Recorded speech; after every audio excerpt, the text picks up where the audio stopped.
I'm Carol Slager, pharmacist, health coach, lifestyle blogger, and I write for the Northwest Indiana Times. Along with the holiday season, oftentimes comes cooking for larger groups of people than you may be accustomed to. And when that happens, sometimes chaos can ensue in the kitchen along with a big mess.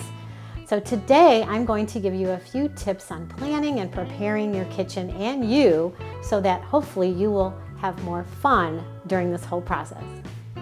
The first thing I recommend when you're looking to entertain during the holidays is to plan, because that's what's going to decide whether or not you have some smooth sailing in your kitchen or not.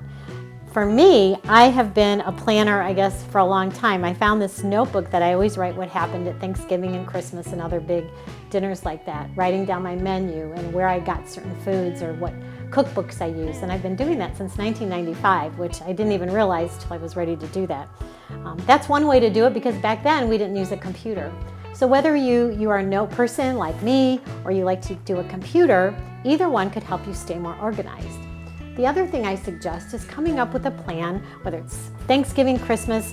What's your itinerary of what you're planning to do each day for maybe the couple weeks ahead? Even include cleaning on that.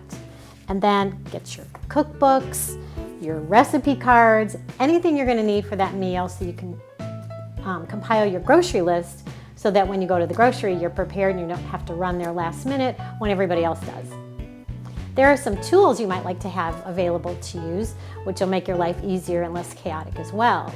So maybe be sure your kitchen knives are sharpened, and if you need a meat thermometer to check something, make sure that's in working order.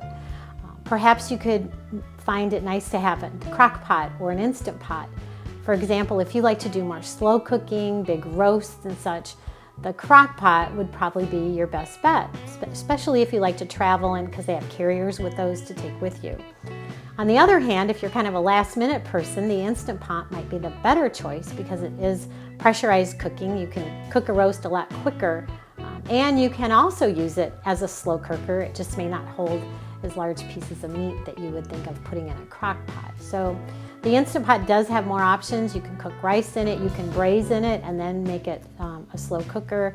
So you do have more versatility. It just depends on your needs. So think about what might really be a useful tool to help you get through these bigger meals. Before everyone arrives, you might consider what people could help you with, because people often want to help you in the kitchen. And if you can have certain assignments for them and think of the flow of your kitchen, and maybe say, you know what, you can prepare salad over here, and then especially when it comes time to clean up, it's good to have a lot of these cotton sackcloth flour towels. Got a bunch here, because there's never enough towels for people to help you do those dishes.